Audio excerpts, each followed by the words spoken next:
Bonjour à tous et bienvenue dans cette nouvelle vidéo. Aujourd'hui je vous présente tout ce qu'il faut savoir de ce grand peuple venu d'Afrique. Le peuple Mousseï. Les Mousseïs sont une population d'Afrique centrale vivant principalement au Tchad dans la région du Mayo-Kébi et également à l'extrême nord du Cameroun, dans l'arrondissement de Gobo. Selon les sources et le contexte, on observe différentes formes: Banana, Mozi, Moussé, Musé, Musé, Musena, Mussois, Mussois ou Mousseï. Ils parlent le Mousseï, une langue tchadique, dont le nombre total de locuteurs est estimé à 747 000 au début des années 2020. Au Tchad on en comptait 627 000 et au Cameroun 60 000. Alors, tout d'abord, voyons comment la mort et les funérailles se passent chez les Moussais. Les Musais comme beaucoup d'autres ethnies en Afrique pensent que ceux qui sont morts voient les vivants, les fréquentent, et les guettent.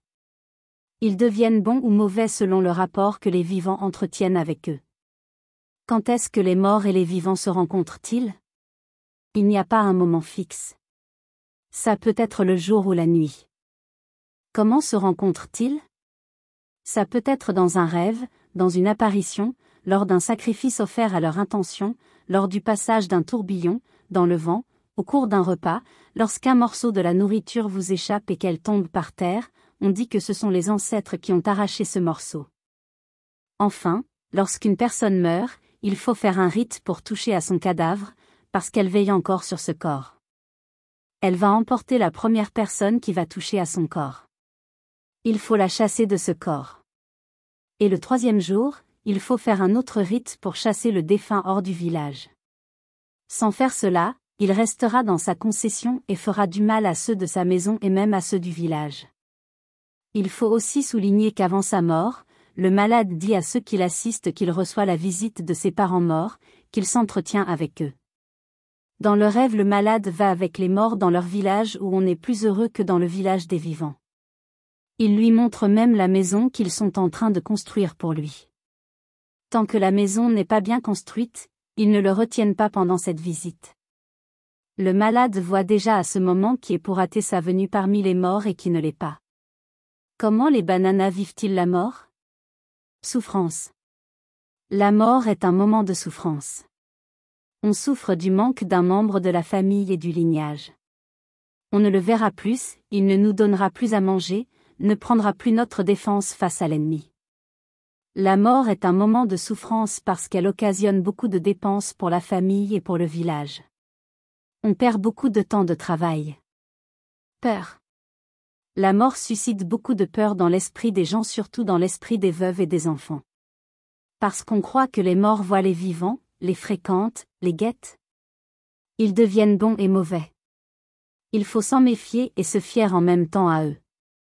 La mort est opposée à la vie, donc on craint cela. Exemple, quelqu'un qui vient de se fiancer, ne va pas aux funérailles. Solidarité. Si la mort est un moment de souffrance et de peur, elle est aussi un moment de solidarité. On est entouré de la chaleur humaine de tous ceux et de toutes celles qui viennent partager ce moment de douleur avec vous. Ils vous apportent leur soutien matériel, financier, moral, un moment d'union entre les vivants contre la mort qui les frappe. Réconciliation. La mort est également un moment de réconciliation. L'ancien de la famille, dans son discours de remerciement aux parents et amis présents et d'adieu aux défunts, doit retracer l'histoire du lignage ou de la famille. Souligner les moments de gloire de cette famille et les moments de faiblesse. Et après il souligne ce qui se passe concrètement entre les membres de cette famille, dire à chacun sans complaisance le tort qu'il cause aux autres. Chez les Musais, la division au sein de la famille permet au malheur d'y entrer. Chacun des membres de la famille doit reconnaître son tort pour refaire l'unité. En reconnaissant son tort, chacun se prépare à la réconciliation le jour des rites qui suivront l'enterrement. La mort réconcilie même les pires ennemis. C'est pourquoi les Musais disent « Suluk mat nakadi ». C'est-à-dire qu'on ne peut pas garder la haine contre celui qui vient de mourir ou contre sa famille. Normalement, on peut demander au devin la cause de la mort. À travers la divination, Tingarira, on peut savoir que la mort est venue d'une division existant dans la famille ou d'une malédiction, alors il faut faire un acte de réparation pour éviter que la mort ne revienne. Aux funérailles on cherche la paix mais il y a aussi la bagarre, pour les femmes, le tambour, la jalousie ou bien les accusations et la recherche du coupable de la mort. On ne couche pas avec les femmes, un umatna ni zedel akora, et on ne rit pas, c'est une chose des fous, sans umatna ni vamagurura. Avant les gens prêtaient beaucoup d'attention afin que la mort ne frappe plus. Les enfants n'allaient pas à la place mortuaire. Gor Kembak a Inisi dit. Celui qui n'a pas perdu une femme fait attention de ne pas saluer un qu'il a déjà perdu. Une femme qui n'a pas perdu d'enfant ne va pas aux funérailles d'une femme qui est morte en couche ou bien qui a avorté. Si quelqu'un mourait loin du village, pour rentrer on évitait de passer dans un autre village et on coupe une route aux abords, autrement on amène la mort chez eux. Si on rencontre un cortège funèbre en route, on s'arrête et on reste tranquille. Tombe entouré de boiseaux. Les différentes étapes des funérailles musées. Avant la mort. Concertation, Gagamatna. Après la mort, dans la concession. Premier cri, Jeirira. Lavage, Bussa. Attacher, envelopper le mort, Ganmatna. Envoyer le message, Bisenmatna. Prendre le tambour, Yotima. Avant les funérailles. Soulever la tête, Tonyamba. Sortir le cadavre dehors, Slimatna Kiburlwa, égal moment de passage. Cri, Jeibobora. Offrande jetée, Kaina. Pendant les funérailles, dehors à la place mortuaire. Veiller le cadavre, Bumatna.